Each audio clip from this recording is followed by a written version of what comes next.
Hello and welcome back to the second video in the Iron Man visual effects tutorial series. This week the main topic is rigging, and it's much more exciting than the last video, I promise. This is where we left off last time. All of the parts of the mesh are separated into individual sections. So the focus of this video is going to be setting up the main armature to be able to control things like the movement of the arms and legs, and also setting up some drivers so we can control things like the flaps with external controls like I showed in the trailer. Someone's commented on one of my videos. Last Squin, if you're watching this, I hope that's how you pronounce your name. He commented on the trailer saying, "Are you really doing a full tutorial series?" I hope this answers your question. Step 1 is going to be adding the armature, and if you go to Edit, Preferences and enable the Rigify add-on, then we can cheat a little bit and use a pre-made one. So if you search for Rigify and turn this on, and that will give us access to some extra armature shapes that we can use as presets. So if you press Shift A for the add menu, we can come down to armature and then add a human meta rig. We're not going to use all of these bones, especially the face parts, because obviously we don't have a face that's going to be moving. But what it does give us is basic controls for the legs and the hands, especially the fingers. This is quite annoying to set up manually, so this kind of takes care of that step for us. To be able to see it better through the suit, you can come down to the armature settings, and under viewport display, you can turn on in front. And as you can see now, wherever you look at it from, it always displays on top of the suit. So the first thing to do is just select it and then scale it by pressing S until it's about the same size as the suit. So the main things I'm looking at are where the hips end up and where the shoulders end up for those joints. Then once it's about the right scale, I'm going to press Tab to go into edit mode and delete some of the bones we don't need. So I'm going to get rid of these and the hip bones, and I'm going to get rid of these ones under the ankles because we're going to make our own for them. And I'm also just going to delete all of the bones for the head because we're not going to use any of these. Also, while you're in edit mode, if you press N to open up this menu on the side and go to the tools tab, you can turn on X mirror, and this will basically mirror the actions of the armature on the other side. And it means you basically only have to set up one side of the rig, which is quite nice. Speaking of which, we need to move some of these bones to be a little bit more in the center of the mesh. So hit 3 to go into side view, and then we can just basically take these and manually move them into a position that looks a bit more appropriate. I'm also going to move the hip bones to be more like the center of this circle because that's essentially where they're going to rotate from. Move the knee bones to be more in the center of where the knee joint is as well. And then I'm going to bring the ankle down so it's closer to where the ankle actually is. And then just make the toes the right shape as well. We don't actually need these shoulder joints here because there's no shoulder movement in the suit because it's a rigid structure obviously. So I can press X and delete those bones. For the arms, you have to be a bit more specific about where you put the bones because you want them to be able to move from a very specific point, for example, where the shoulder joint is. So the best way to do that is to select the arm, go into edit mode, and then press L on the sphere to select it. And then if you press Shift S and then do cursor to selected, that will snap the 3D cursor to the very center of this sphere. So then what you can do is grab the armature and then grab where the shoulder joint is and press Shift S and do selection to cursor. And now later when we move this bone in pose mode, it's going to orient from exactly where the shoulder should move. Then we can do the same thing for snapping it to the elbow. So we want it to be dead in the center, and a good reference for that is these two circle bits on the edges of the elbows. So I'm going to press L on both of these and select them, and then if I do Shift S and cursor to selected, it will basically find the average center point, which is in the middle of those two, which is exactly where we want it to be. So then once again, select the armature, go into edit mode, select the elbow joint, press Shift S, and then selection to cursor. Then we want to do the same thing for the wrist as well. So I'm going to select an area of the wrist. I'm just going to loop select the edges here. And this is going to be where I want the wrist joint to be, and that will snap the wrist over there. I'm going to box select all of the bits of the hand and just manually move it into place for now so it's a bit closer to where I want it to be. And now we have to move all of the finger bones to be in the correct places. As you can probably see, there's a bit too many bones here at the moment, so we don't need these original bones for the hand. So what I'm going to do is just go in and delete these for now. Press X, delete bones. The best way to do this is using 2 orthographic views. So if you do it from the front like this and get them all in the correct sideways perspective, then you can jump to the top view and make any adjustments. And then if you line them up from 2 views, that should kind of triangulate and make it in the center. So I'm going to jump into front view for now and position the thumb bones first. It's a little bit tricky to see which ones are which in some of the views, so just make sure you're selecting the right ones. So now from the front view, they look pretty good. But then if you go into the top view, you can see some of them are a little bit crooked. The thumb is completely off. So you can now go in and just tighten these up a little bit as well. Now, as you can see, that's pretty much exactly in the center of all the fingers. You can have a quick rotate around, see if there's any you want to move a bit more. Now, annoyingly, the fingers on the other side don't line up perfectly. So as you can see, they're a little bit off, which means the armature either needs to be moved or we can duplicate the mesh and then kind of flip it. I'm going to try that first because it's probably a bit more simple. So I'm just going to hide the armature for now and then box select all of these parts and then just press X and delete them. And then box select this side of the arm. If you press Shift S and do cursor to world origin, that will snap the 3D cursor down here to the center of the world. Then if you press full stop, change your pivot point to 3D cursor so everything orients around the center. I'm going to press Shift D to duplicate this arm, and then without clicking, scale or S, X -1. Now, ideally, if I press Alt-H, these should line up. The only unfortunate thing is now the naming conventions we set up for all of these parts will be left instead of right because it's duplicated the left-hand side. So if I hide the armature, I'm just going to go in and make sure all of these are named correctly. So basically hit F2 and then change it from L to R. Now, if we unhide the armature, everything should be perfectly mirrored. The one thing I am going to change is currently the arms are a little bit of an angle. They're kind of 45 degrees twisted, which you don't really want. So if you tab into edit mode and just select both of them, press Alt R, that will reset their rotations, which should mean they're pretty much 90 degrees. So this is like rigging 101. You've set up all the main bones, kind of similar to what a human skeleton would be like. The next thing to do is make an IK system for the legs. IK stands for inverse kinematics, and it's like I showed in the trailer how I was moving one part of the leg and the knee would bend and the thigh would move at the same time. So to do this, you have to add a couple of extra bones. The first one is a control bone which goes on the ankle. So I'm going to tab into edit mode, select the ankle, press E to extrude and then Y to just extrude in the Y axis.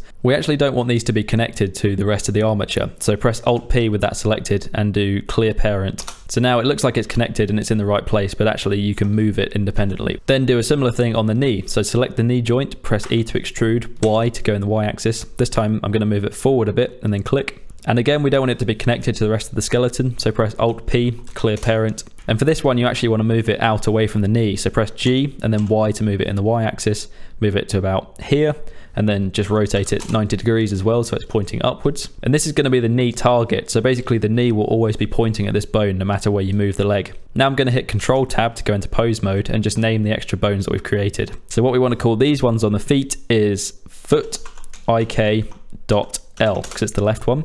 And then this is going to be foot ik.R. This one's going to be target knee.L, and this one's going to be target knee.R. So at the moment when you move this, it's going to move like a normal bone. So to turn it into an IK system, you select the control bone on the foot and then shift select the shin bone and press Control Shift C, which is the shortcut to add a constraint.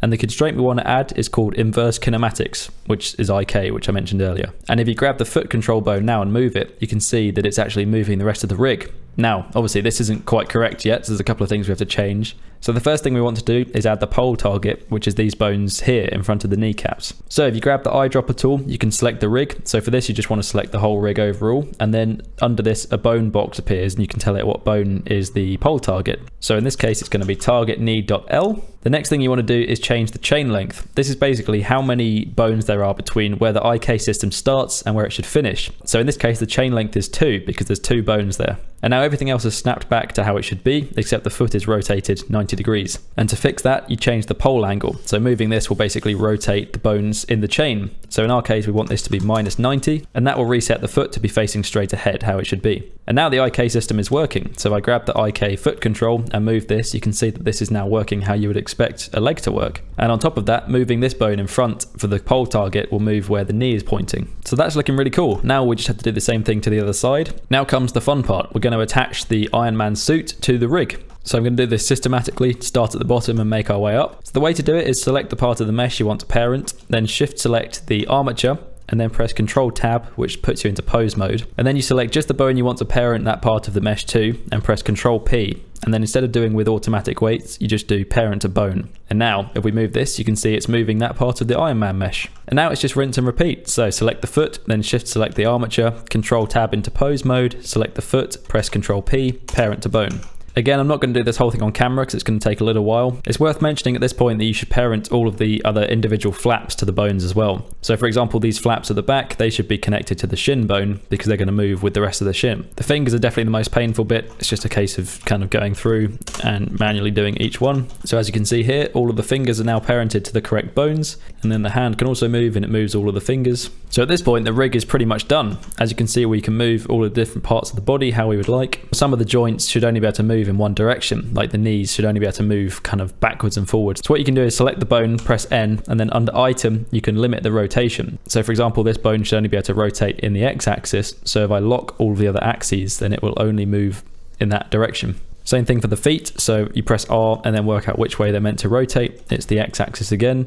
Next thing to do is add some constraints to the fingers so you don't have to go in and rotate them all manually. We're going to add a constraint so that the finger bends all of the 3 sections of the finger just by moving one bone. The way to do that is called a copy rotation constraint. So basically you want to select the first bone and then the second bone in the chain, press Ctrl Shift C and then copy rotation. And then if you go to the bone constraints tab, what we want to do is set both of these to be local space instead of world space. And now if we rotate the first bone, you can see it bends the second bone at the same way. Then essentially you want to do the same thing to the second and third bones in the chain. So select them both, copy rotation, change both of these to local space. And now if we move the first bone, all three fingers will move in unison. Again, we probably want to limit the rotation of this bone because as you can see, if I rotate it from anywhere other than the side view, it does this crazy thing. So what we want to do is lock the rotation on whatever axis it is, in this case the X axis. So I'm going to lock the W, Y and Z. Do these to all of the fingers. As well as making the animation easier because you only have to move one bone, you can also now hide the bones that you don't need. So I can select all of these and move them to a different bone layer, and now they're hidden from the viewport, so grabbing these is even easier because there's nothing else in the way.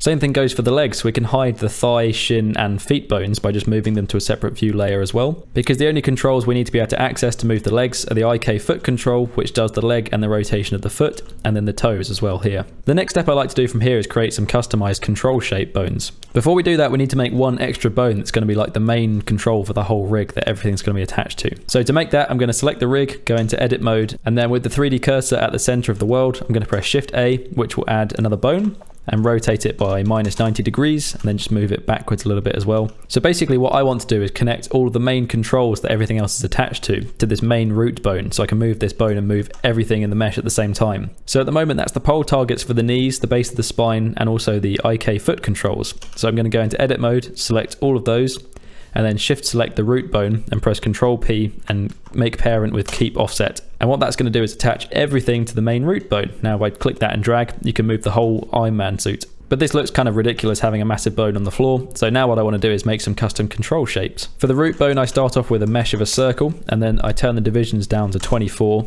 and go into edit mode. And then I select the 3 vertices that are kind of in the diagonals from each other, if that makes sense. And then what I do is set my pivot point to the 3D cursor, which again is in the center of the world, and I scale these in a little bit, which makes this kind of cool shape. And then if I hit F2, I'm going to name this root shape. And I'm also going to move this into a new collection, which is going to be called bone shapes, because I want to be able to hide this later. So once that shape is made, you select the rig, go into pose mode, select the bone you want to change, and then in the viewport display, there's the custom object box. And if I type in here root shape, now at the moment it's slightly offset based on where the bone was in edit mode. So to correct for this, instead of moving the actual armature, what you want to do is Control Tab back into object mode and select the original shape that you made from the circle, and then move this in edit mode. So for example, if I hit GY, I can now slide it around, and I basically want to line it up with the center of the Iron Man feet. And then once that's done, if I hide the bone shapes collection, you can see that that's left us with this. So this is the same bone that was on the floor, it just looks different. Next up, I like to turn the control points into empties. So I'm going to press Shift A and then go to empty, and let's do a sphere. Then if I hit F2 and name this target shape, what I can do is go into pose mode, select the targets, select target shape. If it's a bit big, what you can do is just change the scale of the bone. So I'm going to set this to something like 0.35. Do the same to this one. And then once that's done, move the empty into the bone shape so that it disappears from the viewport. Then in pose mode, these are a really nice, easy way of seeing where the targets are. Next up for the spine bones, I'm probably just going to do circles. For the torso, I'm going to make something that comes over the shoulders a bit and kind of mimics the shape of a torso. So I'm going to use a circle for this one as well. So if I jump into edit mode and then go into wireframe and grab the outside edges of the circle, if I press O to go into proportional editing and then G and Z, I can basically move these down in proportional editing mode and make a nice smooth shape. And then select the torso bone, set this to torso shape, and it's at completely the wrong orientation, so we're gonna have to change that. Go into edit mode, kind of move it until it's looking more correct. And something like that looks pretty good. And as you can see, we're gradually going through and getting rid of all of the shapes of the armature and just replacing them with custom shapes, which looks a lot cooler. Just gonna do some simple circles for the neck and head as well. I think the arms I'm just gonna leave as they are because they're kind of simple to see what the arms are doing. But I am gonna change the fingers to be the same as the pole targets. So if I select this, custom shape, what was it? Target shape? Yeah, and then set the scale to be like 0.3. So now with the fingers, if I select all of these and then make sure I set my pivot point to individual origins, I can rotate them. So there we go, that is the entire rig. To sum it up, we have the root shape, which we can move the whole suit with. Then we have some controls for the toes. We have the foot IK bone, which allows us to move the entire leg. I've just noticed that the targets are too close, because if you move the leg too far out, then it will start rotating like crazy. So in edit mode, just grab both of these, press GY, move them a bit further away, and that should fix that. Then we have the root shape for the spine, which allows us to do this. We have the core, the torso, the neck, the head, and then the arms, the forearms, and then the hands. Like we did earlier, you want to restrict the forearms to only move in one axis, because obviously they shouldn't be able to move like this, because this is a mechanical hinge on the elbow. So that's the whole rig for the body controls. Now all we had to do is set up some drivers to make the flaps open and close. The first thing you want to do is set the origin of the geometry to be wherever the rotation is supposed to happen. So in this case, it's probably going to be from about here. So what I'm going to do is jump into edit mode, and I'm going to select the vertices where I want the rotation to occur from. So for example, in between these two. Then what I'm going to do is press Shift S, snap the cursor to that selection, and then tab out of edit mode, come up to the object menu, and under set origin, do origin to 3D cursor. And that's going to set the origin point of this flap to be right there. And essentially now it can rotate from that point. I'm also going to move this into a closed position because it's easier to animate it to open than it is perfectly shut. Then to create the custom slider to control this, I'm going to add a plane, and I'm going to rotate it in the x-axis by 90 degrees, and then I'm going to scale it in the x-axis a little bit to this sort of size. Then in edit mode, I'm going to press X and delete only faces, which will leave us with this outline, and then I'm also going to move it up so that the bottom of it aligns with the center of the world, like this. If you hold control, it will snap by increments. I'm going to hit F2 and name this leg flap domain. And now I'm going to create a circle, which is going to be the actual point of the slider that goes up and down. So Shift A, empty, circle. Scale it down a bit so it fits inside of here, obviously. F2, rename this to leg flap control. And now we just set it up so it can't move outside of this domain. The first thing is really easy. We can just limit it to only move in the Z axis by disabling the X and Y location. I'm also going to select the control and then the domain, and then Control P to parent it. So wherever the domain moves, the slider will move with it. Then to stop it moving outside of the domain, you can add a constraint called limit location. If you set the owner space from world to local, that means wherever you move the domain, it will still maintain its local coordinates. And then we just want to enable maximum and minimum Z location. Minimum will be 0 and maximum will be 2. And now as you can see, it can't go below 0 and it can't go above the top of the domain. I'm going to add some text onto this just so that we can see what it is. Move it onto the top of the domain. And then if you search for convert to, we want to convert to a mesh from text, which means it will turn it into geometry. And then you can select the text and then the domain and just press Control J and there'll be one object. And now the whole thing will move as one. Now I'm just going to bring this over here, and I'm also going to scale it down by 0.5 so it's a bit more of a manageable size. Now we want to link the leg flap's rotation onto the slider. So to do that, select the leg flap, press N to open the item properties, and then on X location, right click and go add driver. If you accidentally come off of it like that, just right click again and do edit driver and it will bring it back up. The only things you have to change are the object, and in this case it's going to be the circle that we added, so this is going to be leg flap control. Then for type you want to change it to Z location, because wherever the circle is in the Z axis we want that to control the rotation, and then change space from world space to local space. And now if I move this up and down, you can see the leg flap opens. Then we can mirror this onto the side by right clicking, copy driver, and then select the other leg flap and then paste driver. So as you can see, they both move at the same time. So essentially now you just do that for all of them. The leg flaps are a little bit more technical because they start in an open position and they're not quite in the right place how the model was set up originally to rotate to close. So what I've done is move them manually into a closed position. Then what I'm going to do is press Control A with all of them selected and then click all transforms, which is going to apply that and set this as like their rest pose for where they're going to be when they're closed. So I'm going to set the origin points to be kind of where the hinges should be. And now if I select all of them and I can rotate on the Z axis, they all rotate. Then what we can do is add a driver. So if I select one of the flaps, add a driver to the Z rotation. First of all, I need to make another one of these sliders. So I'm just going to rename this to be shim flaps domain and shim flaps control. Then if I select the flap again, edit driver, set the object to be shim flaps control, Z location, local space. Then when I move this up and down, this rotates. So then we can copy this to one of the other ones. So copy driver, and I'm going to copy this onto this one here and paste driver. Now they should both move at the same time. However, if I paste it onto this one, we'll see what happens. And I do this, you can see it rotates the wrong way because it rotates inwards. So what we want to do is invert that. So if you go on this one and do edit driver, you want to just add a minus in front of this. And var stands for variable, which is just the number of rotation basically. So if I do minus var and then I move this up and down, you can see it now rotates in the opposite direction. So then I can select this one, copy the driver to the outside flap, and now the whole lot should move like that. The circle rotations for the knee and hip are essentially the same thing. So again, I'm going to create an extra control point. And then I'm going to zoom in on the knee joint and make sure that it's exactly 90 degrees. I basically want to rotate it on the Z axis until the circles kind of line up. And now if we rotate it on the X axis, it spins in place like this. And then lock the Y and Z rotation, and then on the X rotation, add driver. And then if I grab this, move it up and down, you can see the knee joint spins. Also, if you want them to spin a bit faster, so for example for this, if I move it up and down, you can see the actual range of motion isn't very much. What you can do is go to the driver, edit driver, and then you can change this to be var times like 5, for example. And that will basically multiply it by whatever number you type in. So that's probably a bit fast, but if I do like maybe 2, now it will spin twice as fast, which looks a bit better. And the same thing goes for the spine as well. So for example here, the spine is kind of opening a bit too much. I probably don't want it to go that far. You can multiply it by something like 0.6, and that will make it basically only move 60% as much. Copy the driver onto all the other ones. And now if I move this up and down, the spine opens. The shoulder pad ones are a little bit more fiddly. The first thing you want to do is set the origin point to be in the center of these 2 circles. So I'm going to select both of them, Shift S, cursor to selected, and then object, set origin, origin to 3D cursor.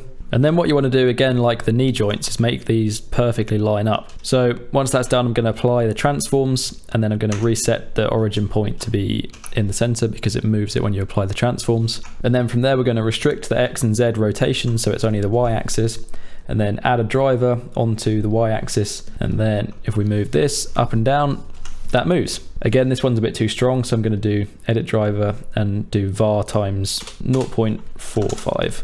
And then again, we have to do the inverse to the other side. So copy this driver, paste the driver onto the Y axis, and then edit driver and just put a minus in front of this to make it go in the opposite direction.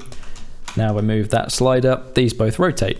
And there we go, that's all of them. I never thought I'd have to do that twice. Took me long enough for the first video, now I've repeated all that work a second time. But this is it in action, so I select all of these control points and move them up and down. And that is going to conclude this tutorial. This is probably going to be quite a long video. This has been a couple of hours of recording at least, and my throat's very sore again. But that is the entire process for rigging the suit. Next week's video is going to be doing the textures and the photorealistic materials for the entire suit. Thanks very much for watching. All of the project files are on Patreon if you're interested in picking them up and saving yourself some work. I'll see you guys in the next video.